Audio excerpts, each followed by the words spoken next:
اعوذ باللہ من الشیطان الرجیم بسم اللہ الرحمن الرحیم۔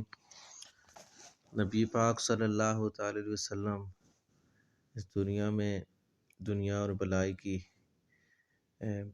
کے لیے وہ دعا فرمایا کرتے تھے اللہ تعالیٰ سے، اور ہمیشہ یہ فرمایا کرتے تھے کہ اللہ ہمیں جہنم کے عذاب سے بچا۔ تو یہ دعا قرآن پاک کے اندر بھی آئی ہے اور مختلف حدیث مبارکہ کے اندر بھی آئی ہے۔ ربنا آتنا فی الدنیا حسنۃ وفی الآخرۃ حسنۃ وقنا عذاب النار۔ ربنا آتنا فی الدنیا حسنۃ وفی الآخرۃ حسنۃ وقنا عذاب النار۔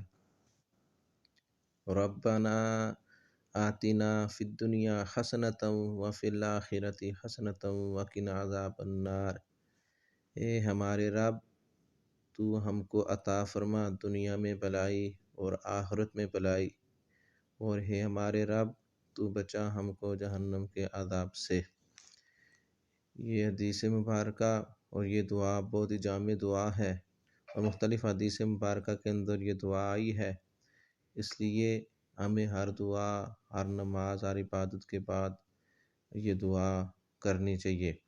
اللہ تعالیٰ سے بلائی مانگنا یہ بہت بڑے اجر و ثواب کا ذریعہ ہے۔ اللہ تعالیٰ سے ہم بلائی مانگیں گے تو اللہ تعالیٰ ہمیں بلائی خوشیوں کی صورت میں، اور اللہ تعالیٰ ہمارے رزق کے اندر کشادگی فرما کر، اور اللہ تعالیٰ ہمارے زندگی کے اندر خیر و برکت کا نزول فرما کر اللہ تعالیٰ ہم کو بلائی عطا فرمائیں گے۔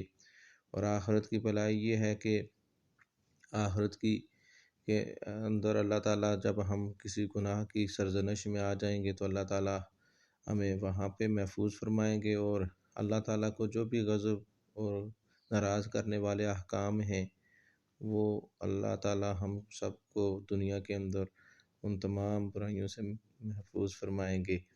اور اسی طرح ایک بندہ اللہ تعالیٰ سے دعا مانگتا ہے، اللہ جہنم کے عذاب سے ہمیں محفوظ فرما، وقنا عذاب النار، کہ ہمیں جہنم کے عذاب سے محفوظ فرما۔ یہ بھی بہت جامع دعا ہے۔ نبی پاک صلی اللہ تعالی وسلم اور صحابہ اکرام رضوان اللہ تعالی علیہم اجمعین یہ دعائیں کثرت کے ساتھ ہر عبادت کے بعد کیا کرتے تھے۔ اللہ تعالیٰ سے دعا ہے، اللہ مجھے بھی آپ سبھی کو رب العالمین نیک عمل کرنے کی، اچھی دعائیں کرنے کی، مانگنے کی ہمت و توفیق عطا فرمائے۔